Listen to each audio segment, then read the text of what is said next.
Season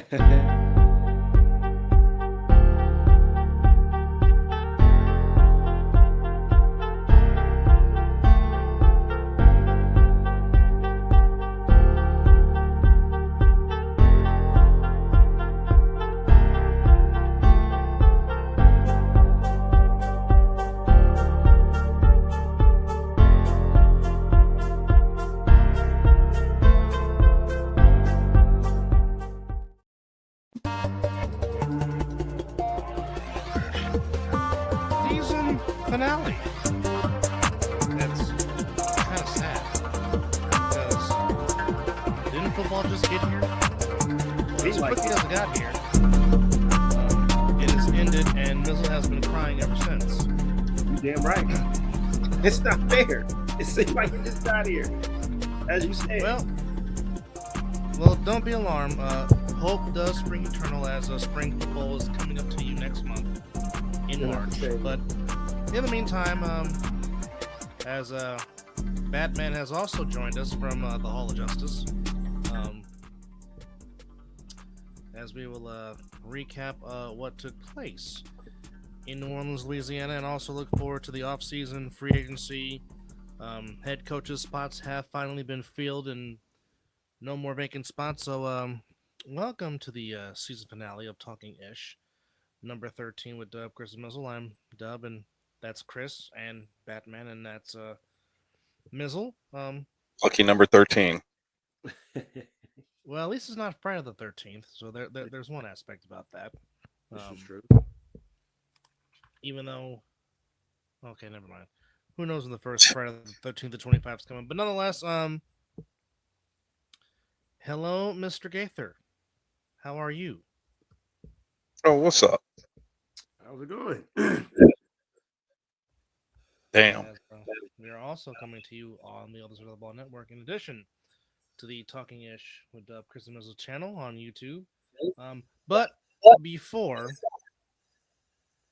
we get into it, now Chris has made this point many of times on the other side of the ball, as he has always said that football is a community, football is a brotherhood, and one of our brethren has gone through a loss. Now, I had talked to him late Saturday night when he had first mentioned this, that he was on the road to transitioning, but earlier this morning we learned that our good friend Josh Pernado of the Opera Jaffos lost his grandfather, and as a man that was close to his grandfather and Mizzle as he was to both of his and Chris to his, we know the loss and the pain all too well. So, as we have said before to Josh, you have a support system. You do not have to grieve alone. That's why we have ears to vent and shoulders to lean on. So certainly to JP and his brother and the rest of the Pernado family, you are definitely in our thoughts and prayers as you guys try to now put the pieces back together, as his grandfather now is reunited with his grandmother. So there is a solace and a peace in knowing that. But JP, we just want you to know that here on Talking Ish, you are not forgotten. We love you, and like I said, your support system is here, so you don't have to grieve alone. 100%. So we just want to Not at all, man. Not at all.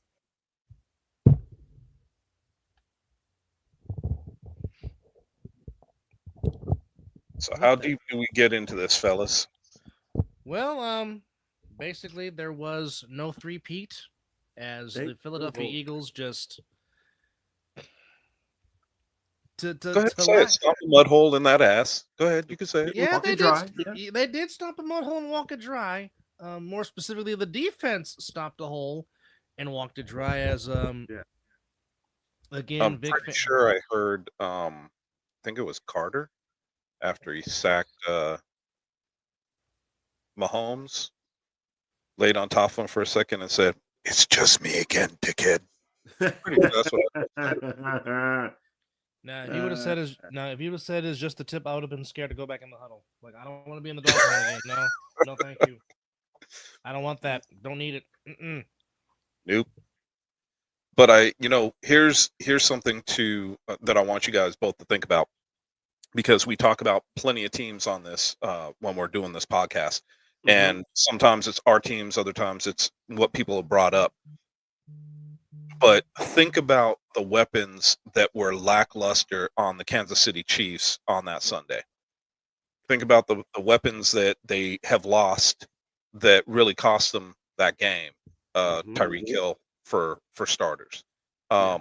When I start to break down and look at what was going on with this team, we all think that Mahomes is Superman. Obviously, his cape was at the dry cleaners, along with everything else that was at the dry cleaners for the refs that were not wearing their red and white instead of black and white. We all know where that goes. It's just one of those situations where, as I was sitting there watching the game, I couldn't help but think, you know, the Eagles were they took away some of his weapons very easily. He was not able to make his first, he was able to make his first and second read. He was not able to go any further. He was not able to go back to any reads whatsoever because they're right in his face. So, and they were able to bring that pain all game long with just their front four. They really didn't blitz until the third quarter, which I think they did it twice, and that was it. So, just for giggles.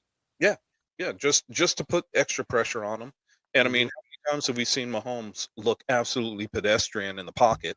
And how many times have we seen Mahomes make such big mistakes like the pick six? The pick that he threw to the linebacker, I'm not going to blame on him. I mean, he stepped up and got hit, which changed the trajectory of his arm. So that I can't really say is his fault, but the fumble definitely was.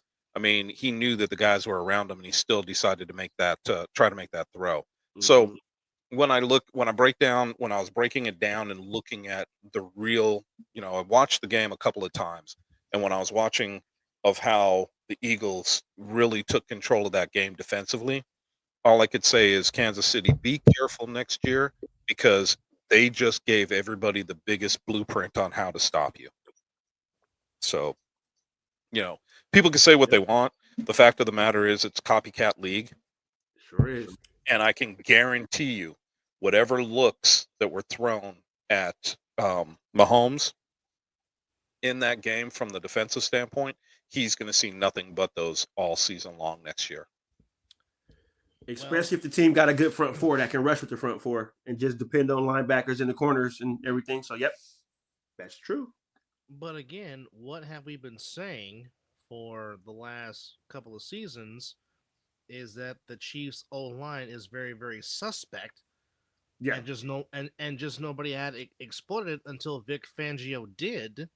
But this is true on Super Bowl Sunday, because again, and I go back to mentioning him again.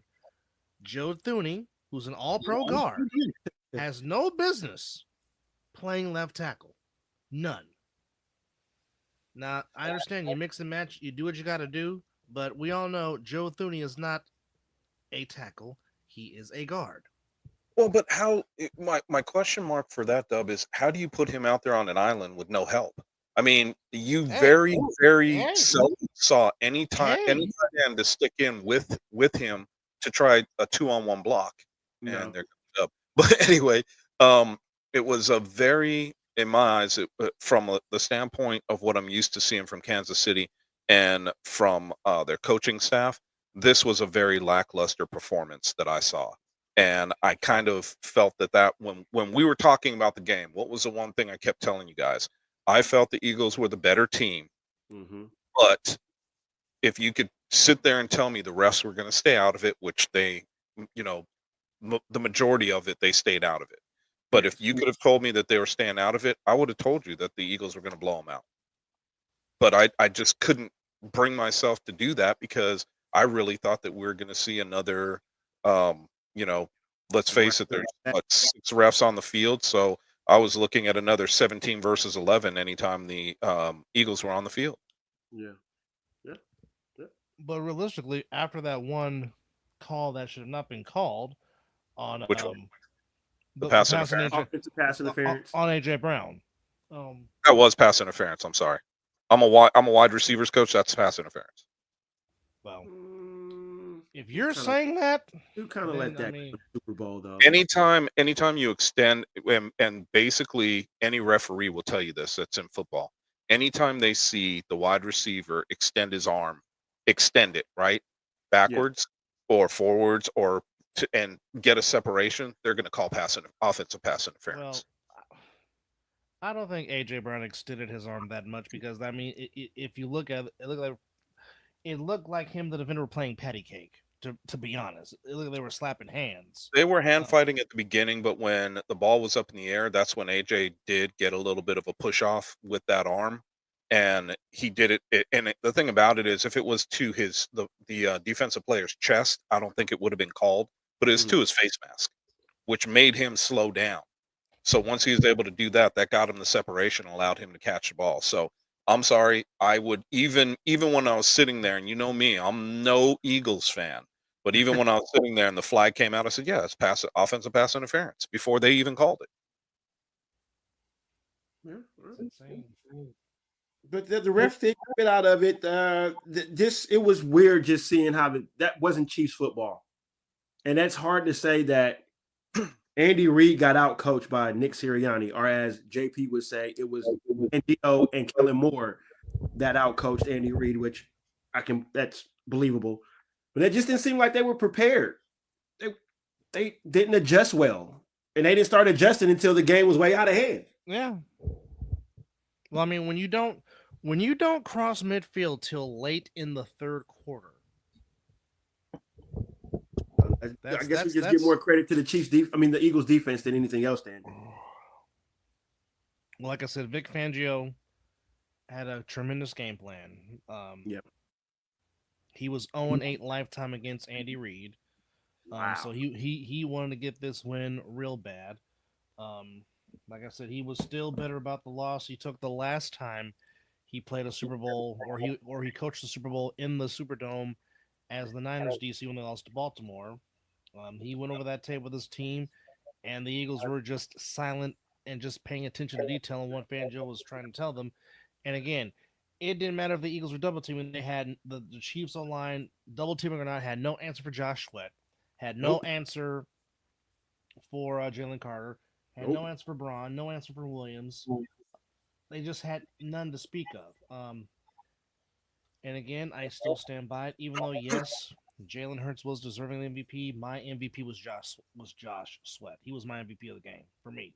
Um, I certainly voted for him multiple times to be Super Bowl MVP, but of course, as they know, they want the quarterback to say, "I'm going to Disney World," which of course they Well, he got. could have said Josh Sweat could have said that as well as too. I mean, he did have Again, a I hell. agree. He had a hell of a game. Yes, he did. Um, so the Eagles get their second Lombardi Trophy. But as I've said, I don't know. Looks like Andy Dalton will be staying in Carolina. He just got a 2-year extension to stay in Yes, the he Queen got paid, Cities. which is good because he was a good bridge backup and a good help to Bryce Young. So makes a lot of sense. Yeah. And Sunshine has said, "I'm not going to Pittsburgh." Okay.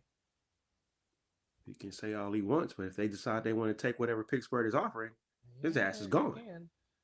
The Jaguars have finalized their candidates for GM to 5 people. Um, Interesting. Hold on 2 secs, since we were talking about this.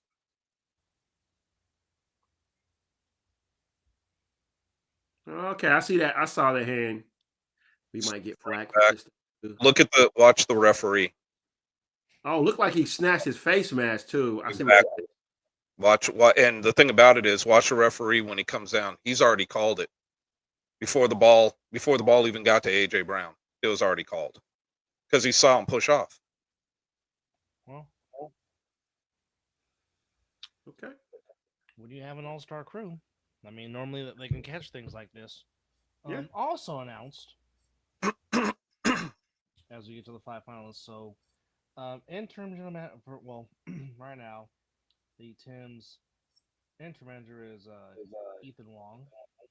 Managers to scouting of department Josh Williams, Green Bay's vice president of personnel John Eric Sullivan, Rams director of strategy James Gladstone, and the Bears assistant GM Pete Cunningham.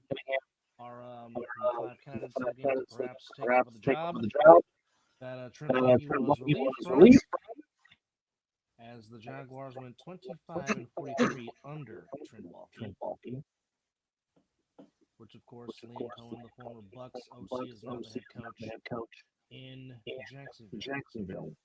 Well, and I don't know if you saw something that was posted earlier about that, saying that Sunshine was saying what Liam Cohen is bringing to the offense he needs.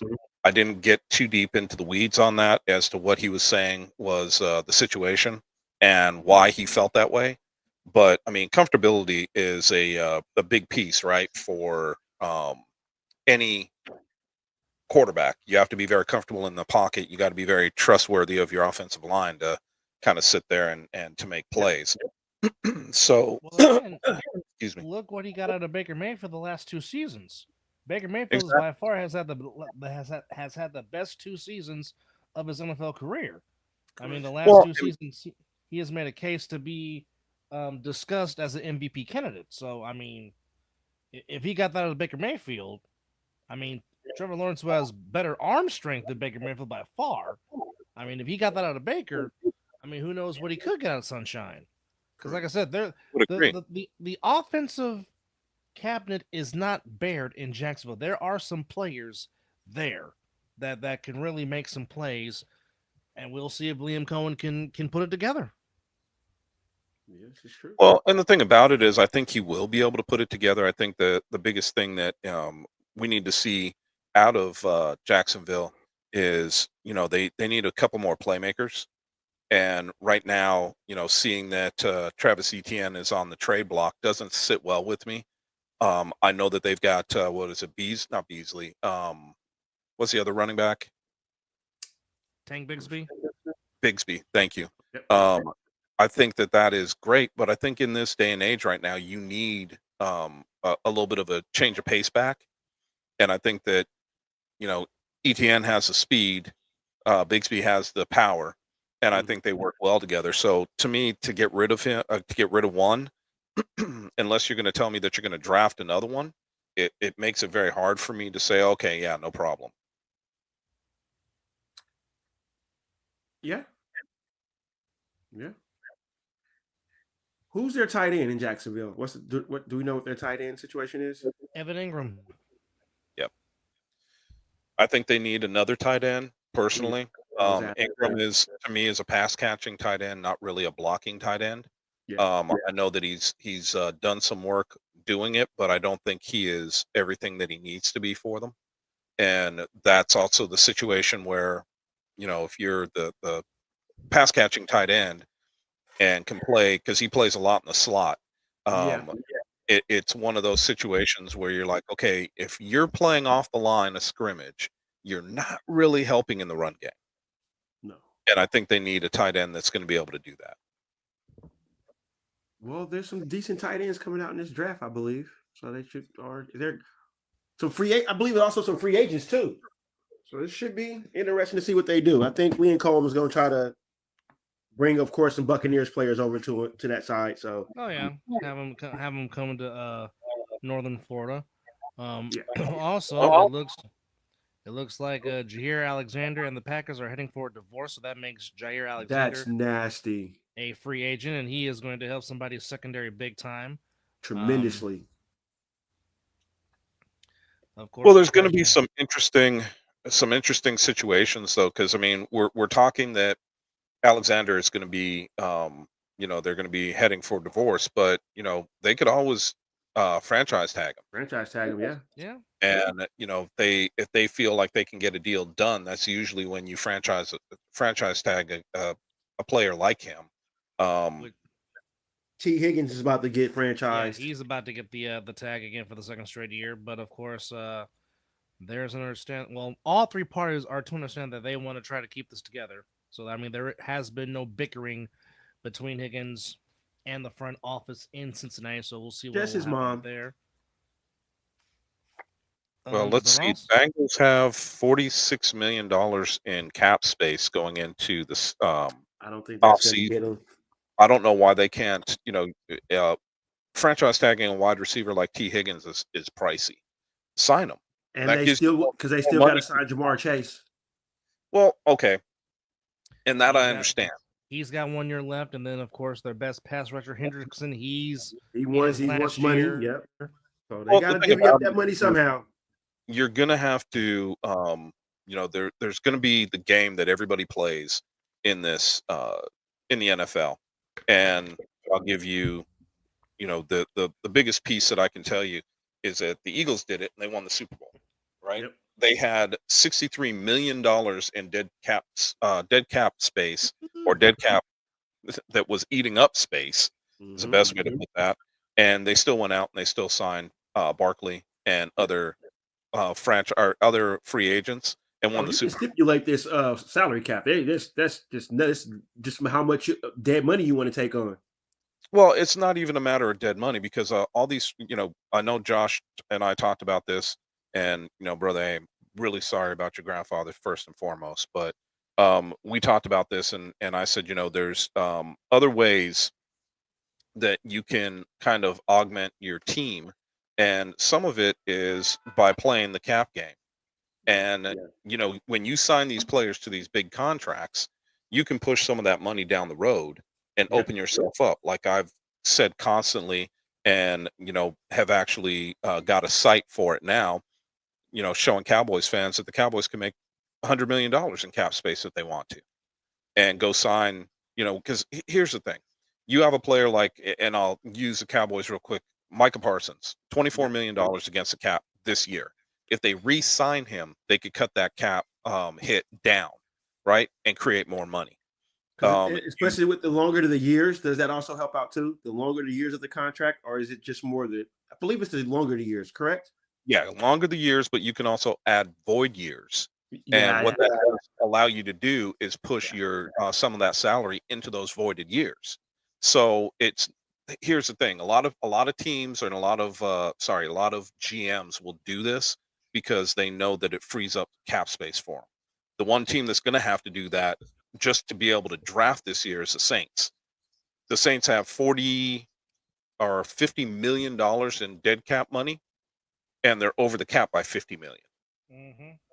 So they're going to have to be ones that are doing that, playing with either releasing players, making them June 1 cuts, and pushing some of that money down. I don't think the Saints are going to be huge players in free agency or huge winners for the next couple of years until they can get rid of some of that cap space, Yeah.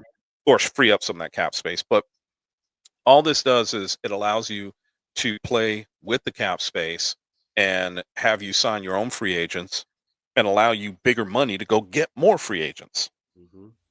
So it's, in a way, it's kind of you redo the deals. And what I was going to say that Josh and I talked about was the fact that this is in every NFL contract. This isn't something you have to call the player up and say, "Hey, yeah, can we renegotiate this?" No, it's hey, we're going to turn all this money into a signing bonus for you. We're going to cut you a check, and then it can spread it out over the life of the contract. And if they have voided years, they can push it into the voided years. So what does that allow them to do? It allows them to free up monies so they can go get players and they can stay competitive. Period. This almost sounds like Bobby Bonilla all over again. Deferred. Deferred money. Yeah, it's Which makes sense. If you can do it. yeah. I mean, Absolutely. if you want to be players, and this has been my knock for a lot of teams. If you want to be players and you want to build, no team in the NFL is ever going to build through the draft alone. And I would I know that you're like an encyclopedia with it when it comes to the NFL, but there's no team in the NFL. I went back and looked at it. No team in the NFL has made it to the Super Bowl without plugging holes with free agents Absolutely. or Absolutely. trades. Absolutely. That's the way it's always happened. So if you're in the NFL and you want to build a team, you are going to have to build through free agency and or trades. Period. And so if you're a team that's stagnant, you're a team that doesn't want to do that, then you're not going to be competitive and you're not going to make it to the Super Bowl. Yep. That is absolutely. And we can look at the Eagles as the premier piece for that because of the deals they've done over the last 4 years, and they've been to the Super Bowl now, what, twice in 3 years. Mm-hmm. So, I mean, that should tell you something right there. That is the way you have to play this game from time to time.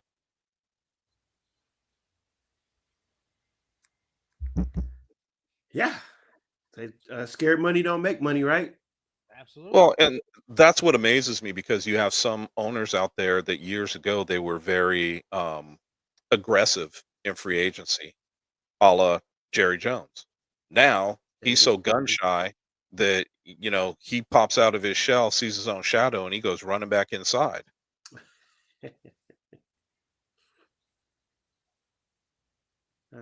Look, I'm not going to turn this into a roast of my own team, but it is the truth. And here's a great one for any Cowboy fan out there. The Cowboys have not won or gone deep into the playoffs or won a Super Bowl since the salary cap came into play. Ouch. Just think about that. Ouch. And my team is the reason why the salary cap was invented. Yes, Go figure. because Eddie No, DeBartolo I had mean- no problem spending No, every I money he had believe to it. get a winner. I mean, Eddie bought that defense in Mhm. '94, specifically to beat the Cowboys, and Correct. it And the happened. biggest piece of that was Deion Sanders. I'm gonna say Deion Sanders. Yep. You know, the ironic thing is, both of our teams have not hoisted Lombardi since Dion was a part of our team. Yeah, That's a damn scary, shame. isn't it? Yeah, very, very At much least, so. at least you've been. At least you guys have been. We haven't even been. Well, one game should have got our ass kicked, but Beyonce turned off the lights. Then the last two, Kyle Shanahan just wants to keep getting in his own damn way and not run the football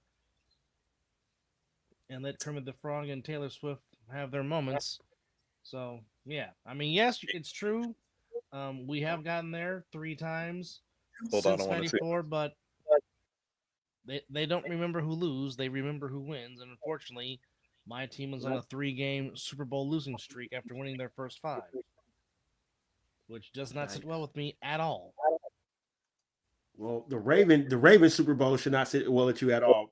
More personally than the third down because We weren't ready to play that game, and I don't care. but you were who- there. I understand that, but Jim Harbaugh did not have them ready to play.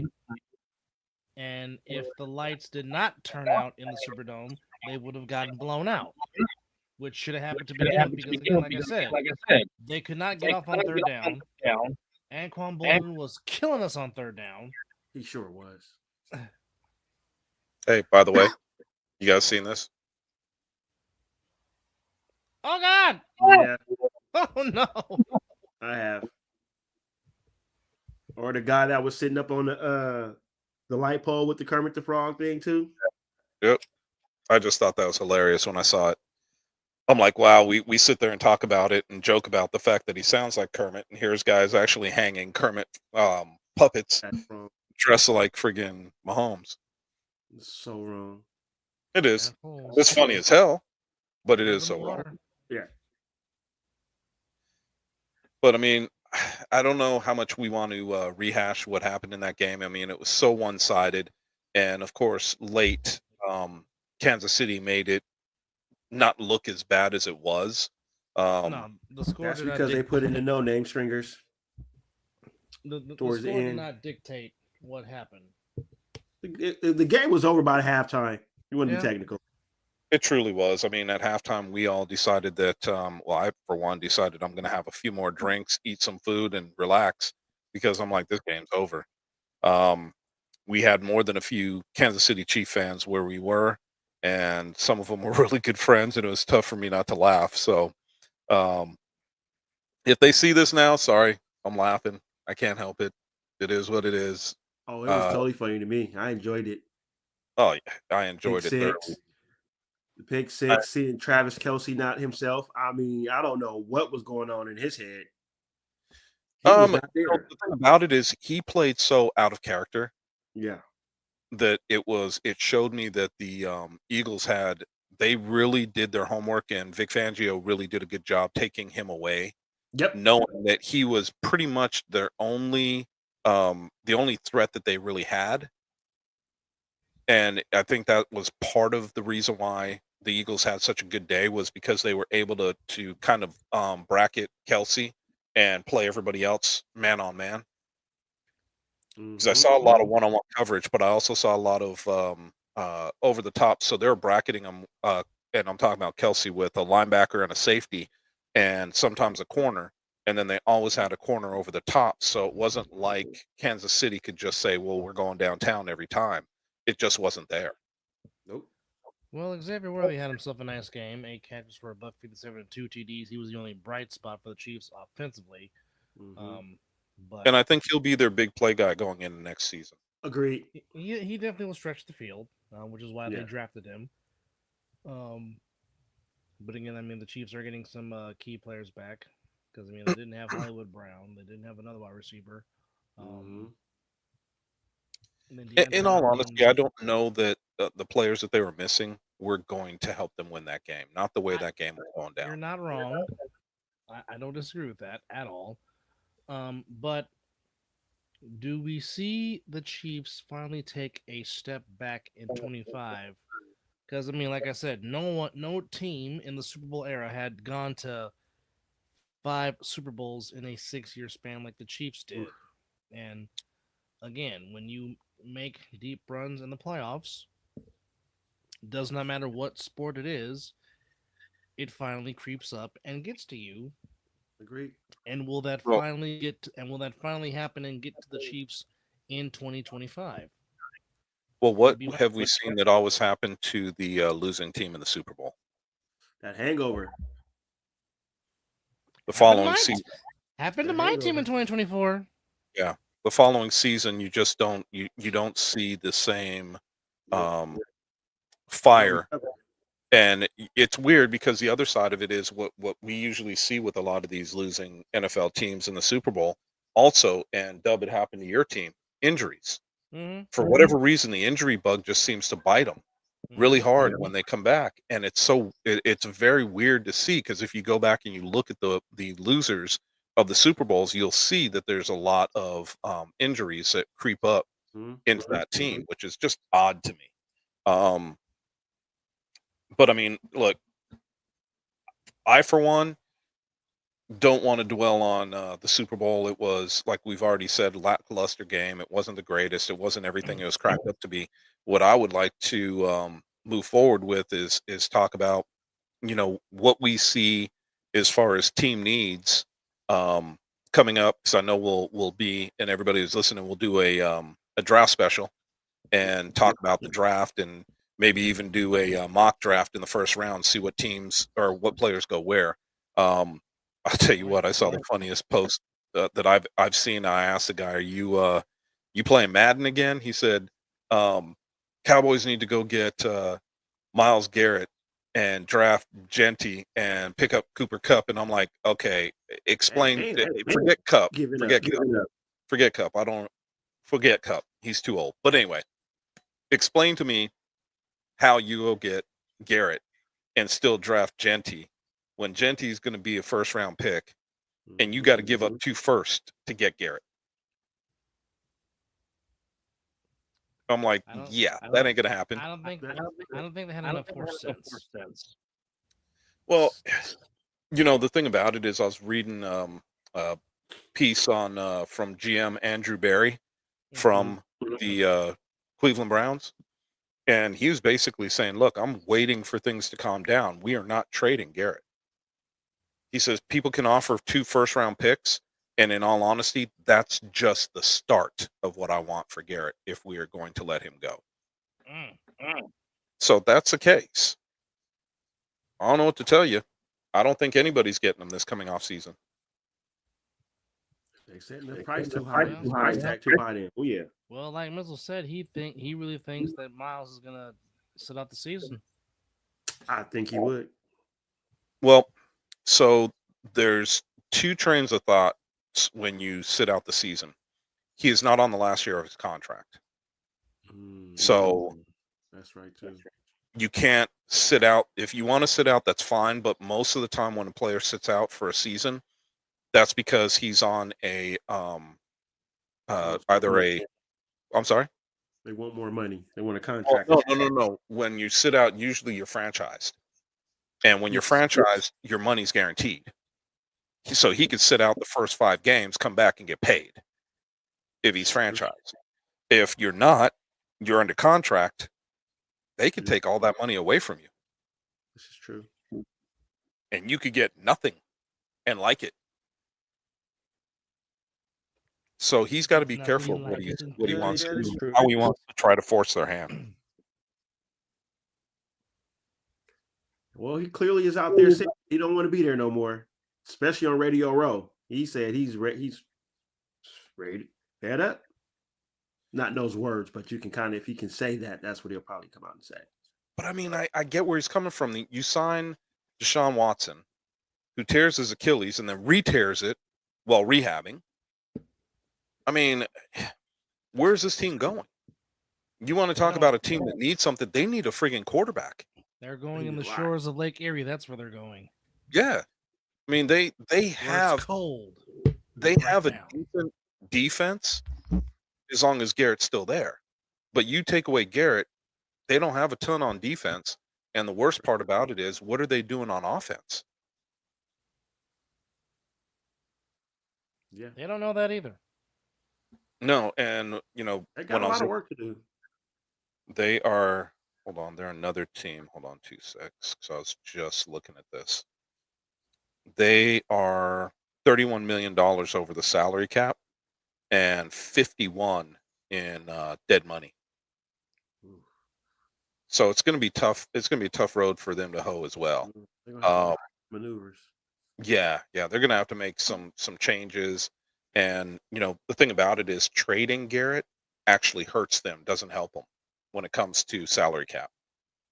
They got to take on some of that contract. Exactly. So that's going to be even more dead money heading their way. It's going to be tough for them. It's going to be real tough. I think that they are going to be in cap hell for probably the next year or two. So I could understand why Garrett wants out. So I don't know that they're going to be able to do a whole lot other than bring in some rookies.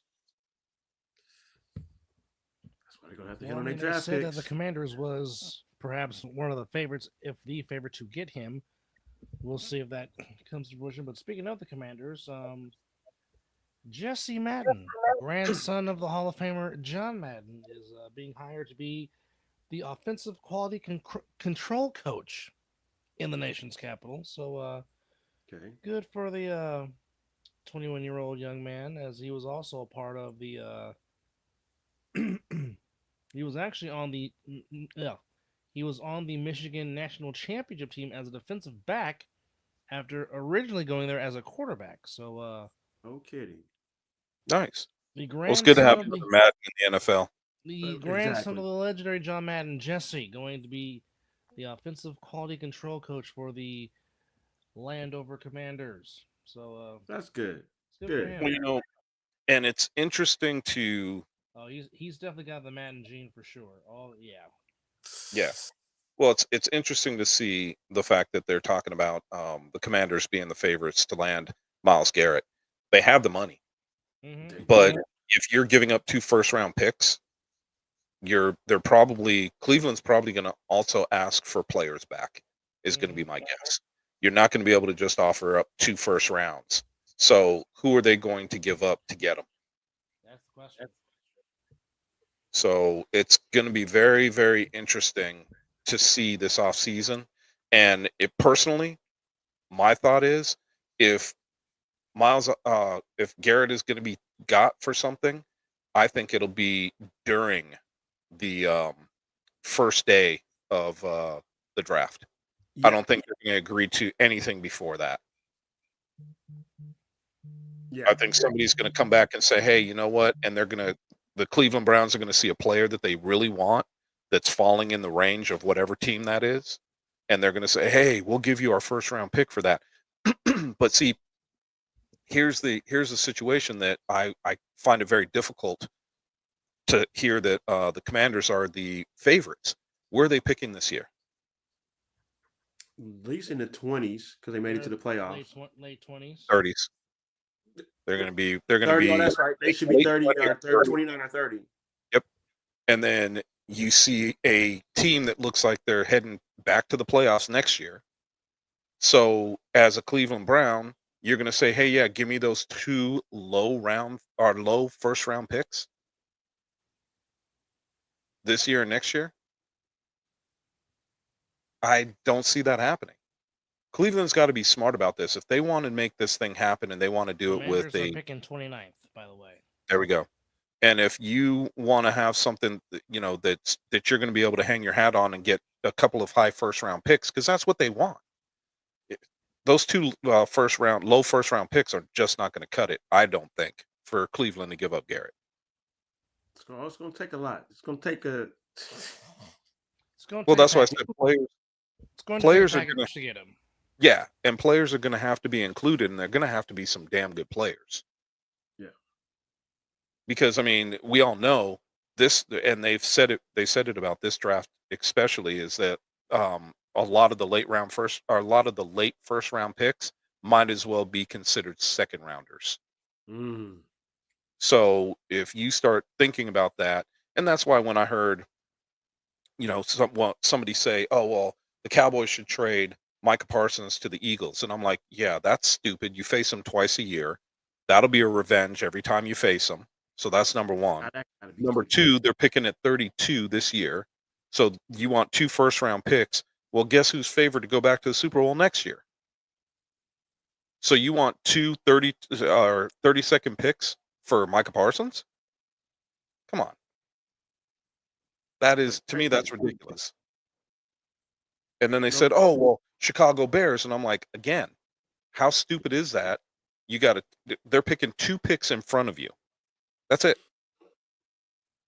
And now they've got probably one of the best offensive coordinators in the NFL right now as their head coach. Yes. They're going places next year. So now you're talking about another situation where you're going to have another low pick in the first round. That's not how you build teams. So the guy that texted me that, he said, I won't mention any names, but he texted me that and he says, well, can you imagine 2 first round picks playing on the squad with all the players we had? And I said, can you imagine a first round pick playing on the squad with Micah Parsons? You're going to tell me 2 rookies are better? Come on. Wow. So there's got to be value. And right now, for Myles Garrett and the teams they're talking about, there is no value. None to speak of. No. Absolutely.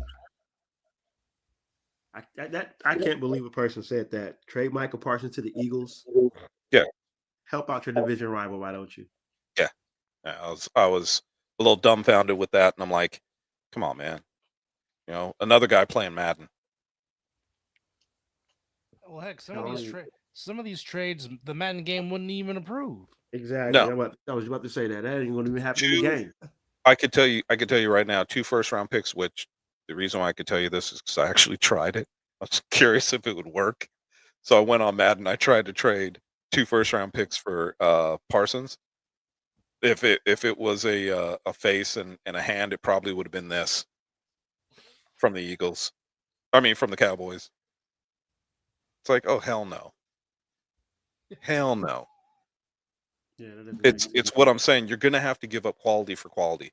If you want Garrett, you're going to have to give up a really good player to get him. And if you're giving up Parsons, well, we are talking about Jerry, so I ain't going to say shit. He'll give them up for a freaking bag of popcorn and a soda to be named later. But Dr. Pepper to be named later. Yeah. Ooh, creamy coconut. We'll take that. No. Dumbass. Jerry Jones and Catboy, Stephen Jones, a.k.a. Stephen Jones.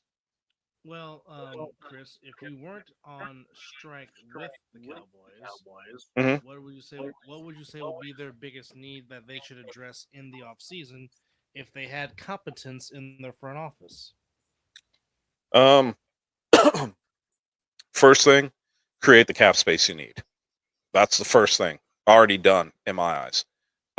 Number 2, sign Micah Parsons to create more cap space. he's already said he's willing to take a team-friendly deal to make that happen as long as you get him a running mate.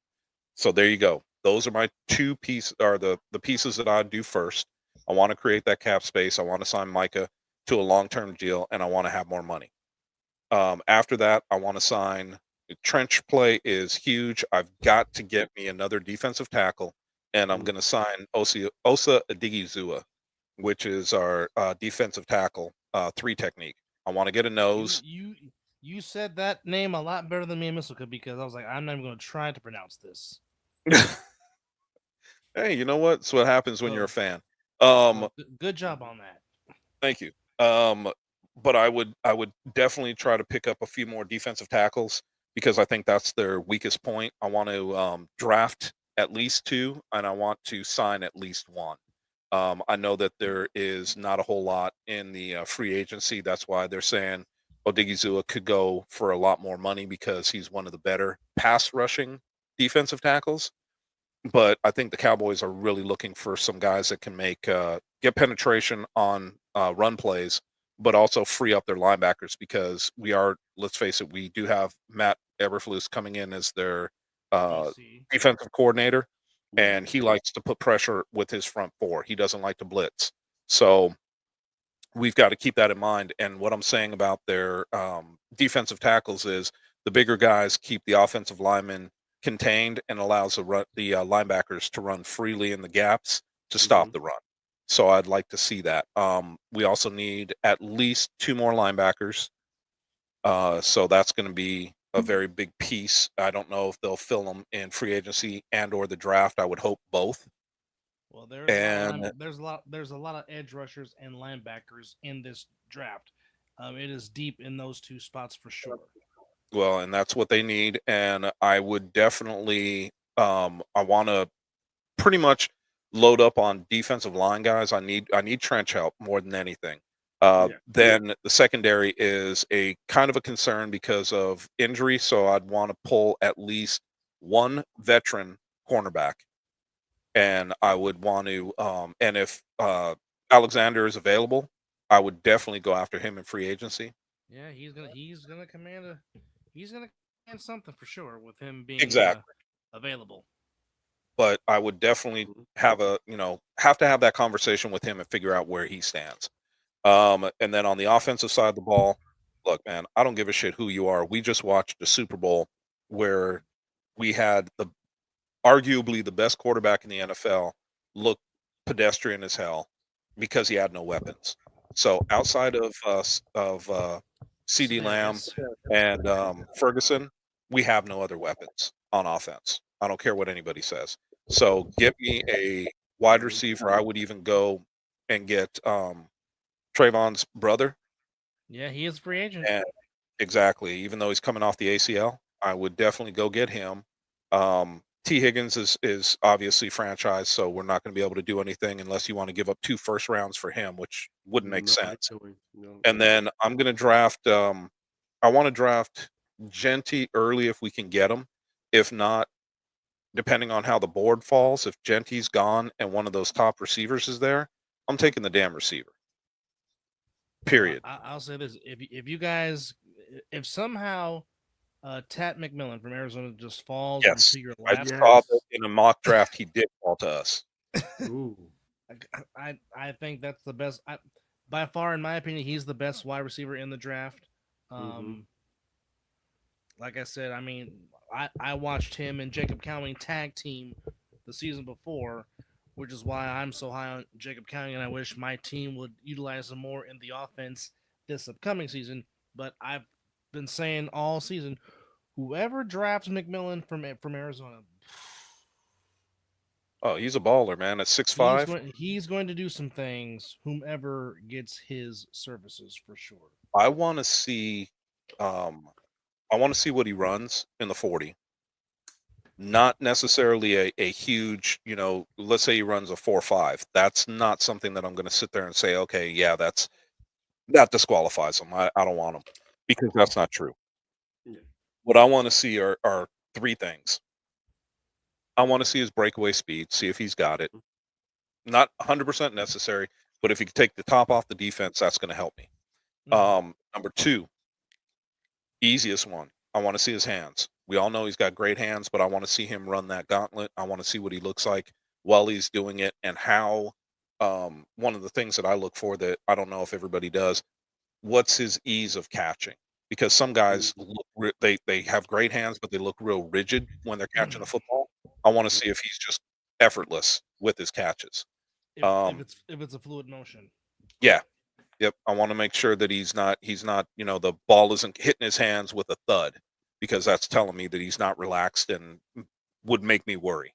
Um, then the most important one, I want to see what he's going to do when they come to the agility tests. And that's going to make up my mind, because a lot of big receivers can't get in and out of their breaks. I want to see how he does get in and out of his breaks and how he runs his routes. Those are the three main things I'm going to look for with him. And if he blows the top off with those three things, then if the Cowboys don't, if he falls to them and they don't draft him, they're idiots. Well, here is his receiving totals in his 3 years in Tucson, because he is coming out early. He's a junior, so he is Yep. foregoing his senior year. But his freshman year, now get this, folks. His freshman year only caught 39 passes, but had 702 yards and 8 TDs.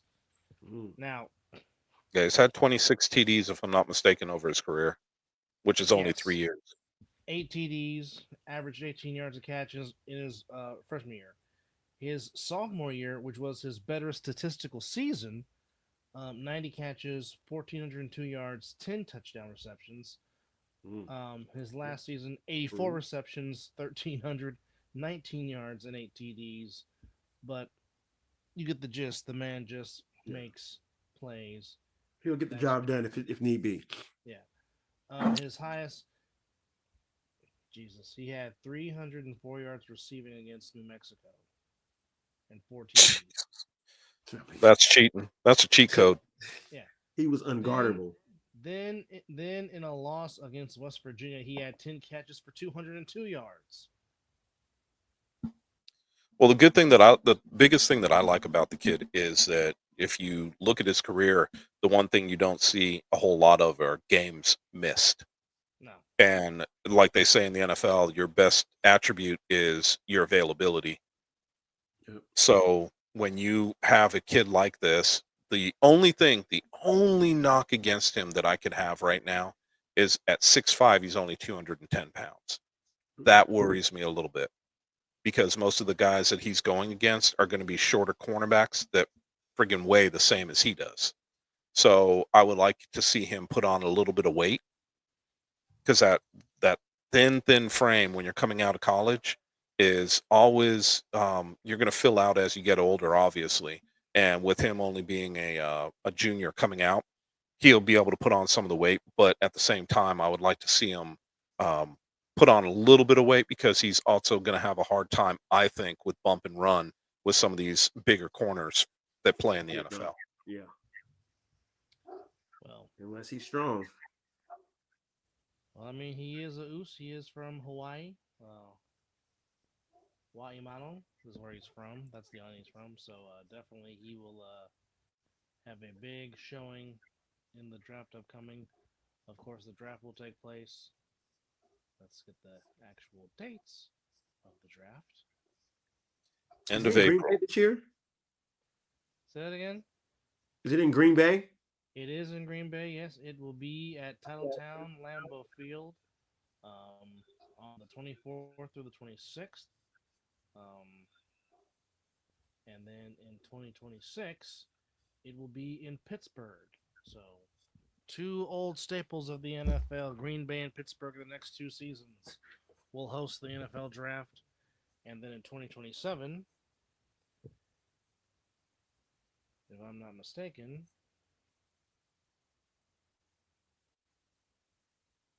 they won't say who gets it in 2027. Okay. No, I don't So think they usually only do it 2 years ahead. No word on 2027 yet, but we do know the next 2 seasons. This year, Green Bay. Next year, Pittsburgh. So a whole lot of gold for the next 2 years. That is true. With the draft, but hopefully, it won't be as Combine's frozen. still in the same spot, though. Yeah, Hopefully, it won't be as frozen in the frozen tundra in Lambeau Field, of course. One of the historical landmarks of the The weather should NFL. be fine in April. Yeah, April should be Yeah, nice. it should be. But um, nonetheless, um, a lot of mock drafts going on. Um, Mizzle, if you're at number 6, who would you take? Best player available. Even they need a quarterback for sure, but I don't think that's gonna happen. I Uh mean, and that is, you got to kind of look at it too and say, okay, nobody trades up. There's no trades. It's mhm. just straight up who you picking. And I've done a couple of the mock drafts. You could go on a couple of different sites. I think NFL.com has one They where you could do. literally go on, pick as your team, and then go through and pick all 7 rounds to see who you'd find, who you would wind up with. Yeah. It's an interesting thing to do that. Um, the rumor right now is that the Jets want to trade up and take Shador Sanders. Interesting. I don't know that they're going to, but that's the rumor. Um, and the thing about it is, you guys pick at 6, and they're talking about trading out with whoever has number 5, and I can't remember who has the 5th pick. That would be the Sh- Jacksonville Jaguars.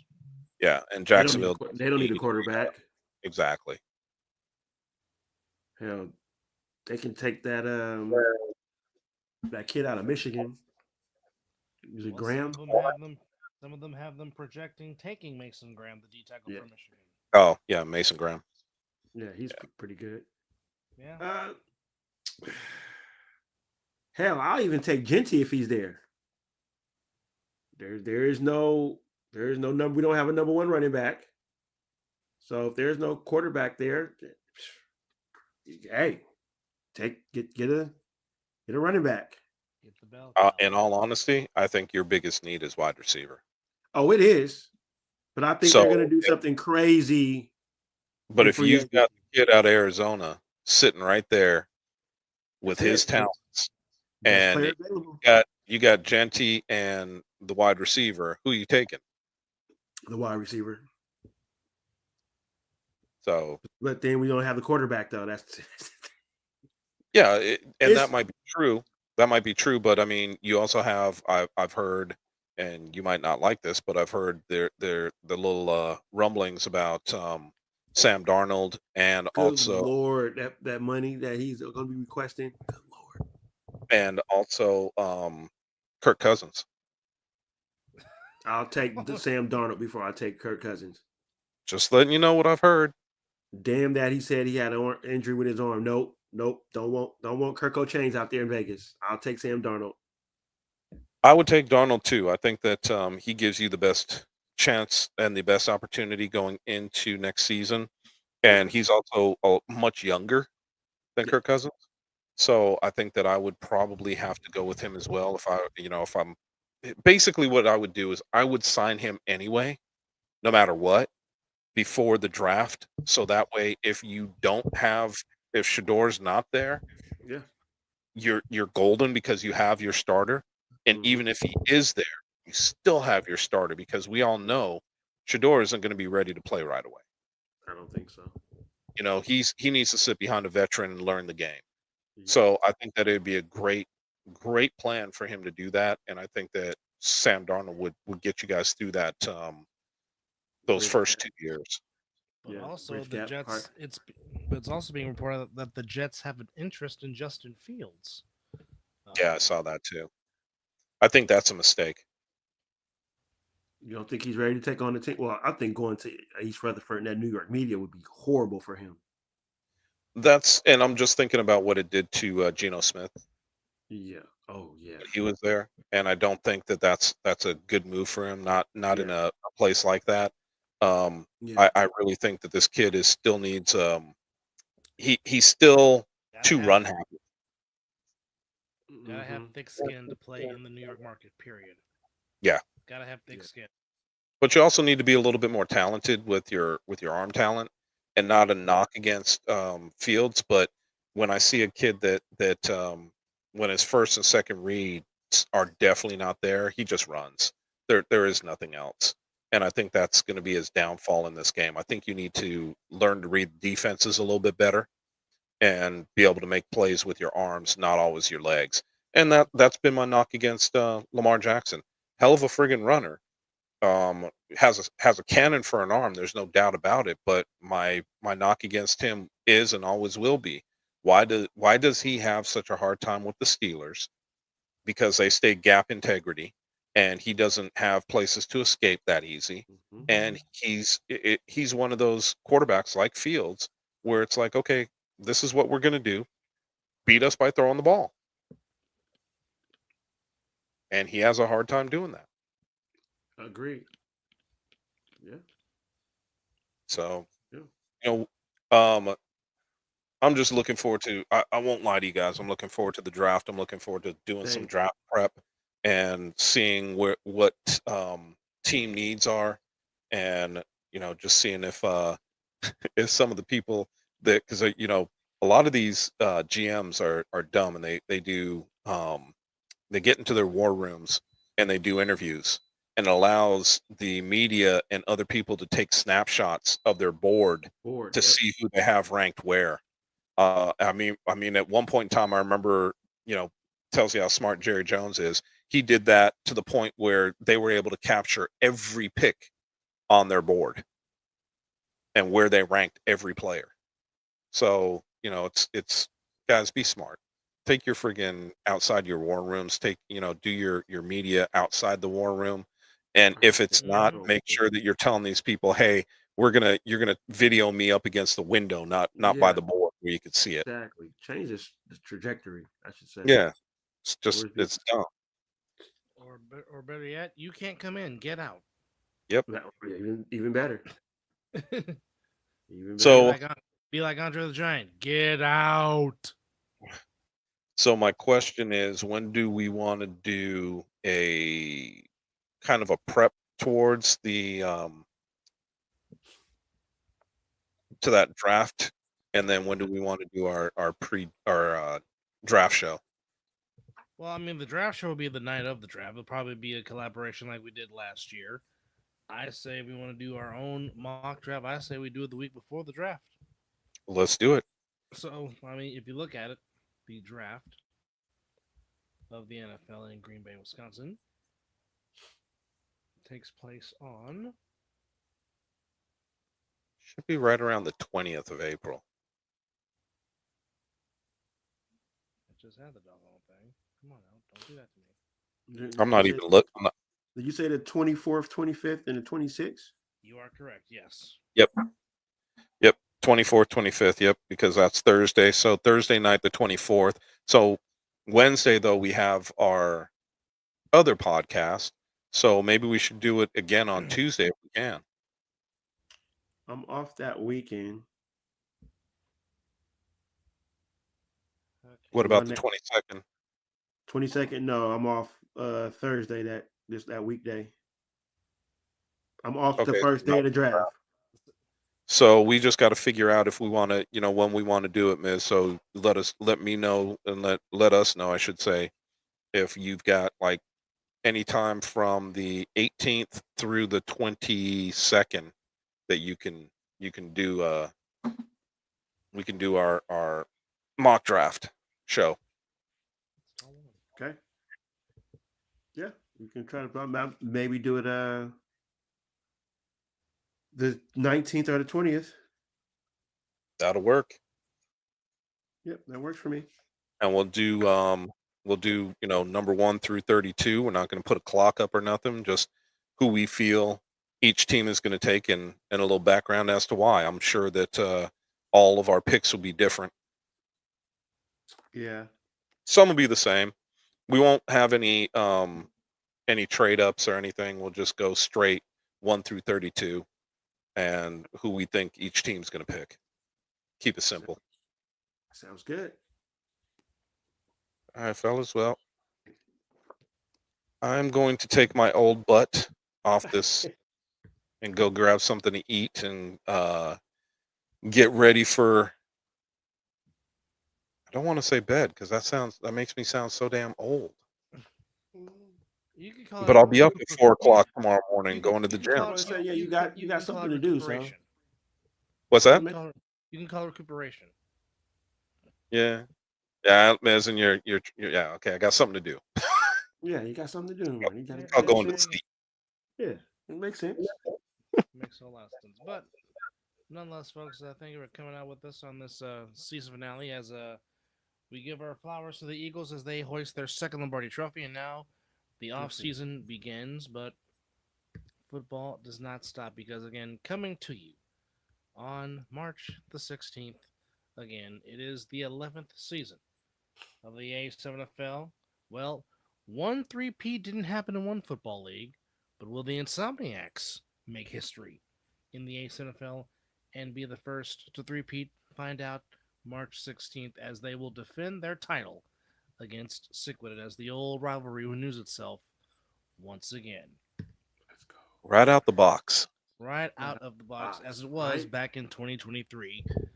Just go right into the lines, and if you will, as Sick and the Insomniacs will kick off season 11, season number 4 here in Nevada. So there you go. And you'll have to wait until Wednesday or tomorrow night, actually. Shoot, I forgot it so quickly. We might be able to have a little bit of a discussion on some players that might be trading uniforms. Indeed, as a lot of players will be putting on different colors for A7 2025. But check that out tomorrow at 5:30 p.m. on the other side of the ball, on the Other Side of the Ball Network on YouTube. But for Chris, for Mizzle, I'm Dub. Thank you all for watching this season finale of Talking Ish. We will be back for the mock draft, and we will be back for the draft collaboration show.